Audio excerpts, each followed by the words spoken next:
안녕하세요. 6월 20일 날마다 죽기로 큐티 가이드입니다. 함께 나눌 본문은 창세기 1장 14절부터 25절까지 본문입니다.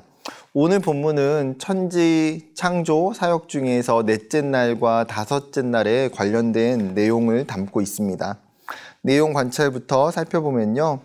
1번 하나님은 광명체로 낮과 밤을 나누고 무엇을 이루게 하셨습니까?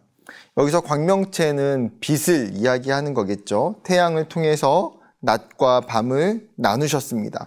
이로 인해서 생겨난 것들이 무엇입니까? 징조, 즉 어떤 자연적인 현상들이 발생하게 되고요.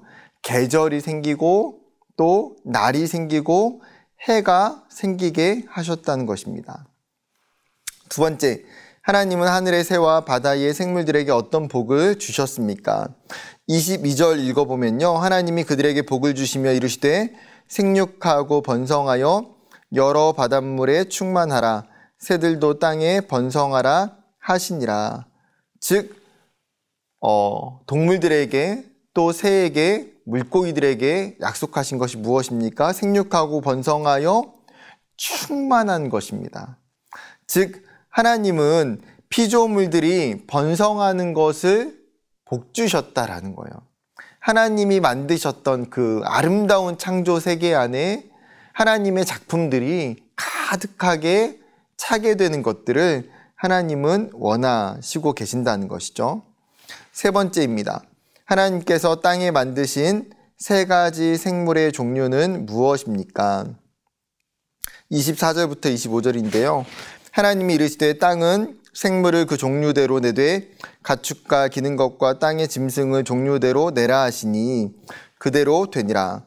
하나님이 땅의 짐승을 그 종류대로 가축을 그 종류대로 땅에 기는 모든 것을 그 종류대로 만드시니 하나님이 보시기에 좋았더라.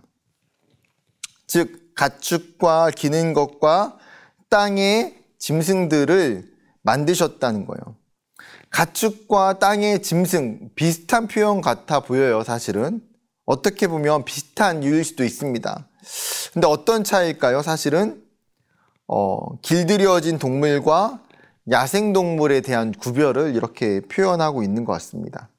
기는 것은 뱀과 같은 파충류나 지렁이, 지네 같은 벌레들을 포함하는 이야기를 하고 계시는 것이죠.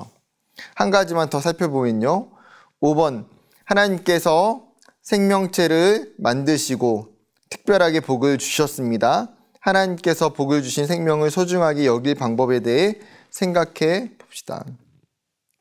오늘 이 본문의 큐티를 하면서 드는 생각은 무엇입니까? 여러분, 우리는 우리를 중심으로 해서 생각하는 경우가 굉장히 많아요. 하나님이 사람을 창조하셨고 보기에 심히 좋았더라 말씀하셨던 것처럼 인간이라는 존재, 사람이라는 존재가 굉장히 중요하고 귀하게 여깁니다. 마찬가지로 어떻습니까?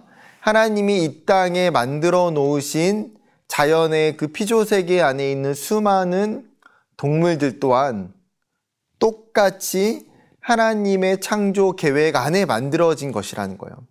그러면 그것들도 어떤 존재입니까? 하나님 보시기에 심히 좋은 존재고 귀중한 존재라는 거예요. 하나님이 그것들을 땅에 번성하고 충만하게 하셨어요. 그렇다면 여러분, 우리가 이 시대의 수많은 뉴스와 소식들을 보게 되면 어떤 이야기들이 들려옵니까? 자연이 파괴되고 동식물의 세계가 붕괴되고 그로 인해서 수많은 멸종 위기의 동물들이 나오고 있어요. 인간은 자신의 욕심과 만족을 채우기 위해서 하나님이 만드신 그 동물들을 함부로 살생하고 사냥했습니다. 그래서 점점 번성해야 될 그 창조 세계의 작품들이 오히려 어떻습니까? 사라져 가고 있는 시대를 맞이하고 있어요. 여러분, 우리가 할 수 있는 일, 우리가 생명을 소중히 여기는 방법은 무엇입니까? 두 가지일 것 같아요. 첫 번째는요, 자연 보호입니다. 그 동물들이 살아갈 수 있는 환경을 파괴하지 않는 것. 인간의 욕심과 우리가 살아갈 터전을 만들기 위해서 동물들의 살아갈 터전을 빼앗지 않는 것입니다. 파괴하지 않는 것입니다. 오염시키지 않아야 동물들이 살아갈 수 있는 것입니다. 두 번째는요, 생명 있는 것들을 소중히 여겨야 돼요. 아무리 작은 동물이어도, 때로는 곤충이어도 정말 우리가 그것들을 함부로 여기거나 죽이거나 그 생명을 빼앗으면 안 될 것 같습니다. 여러분, 다시 한번 우리가 하나님이 만드신 이 창조 세계와 그 창조 세계 안에 거하는 것들이 얼마나 아름답고 귀한지, 그것들 우리가 더 어떻게 소중히 여길지를 생각해보는 오늘 하루가 되기를 주님의 이름으로 축복합니다. 감사합니다.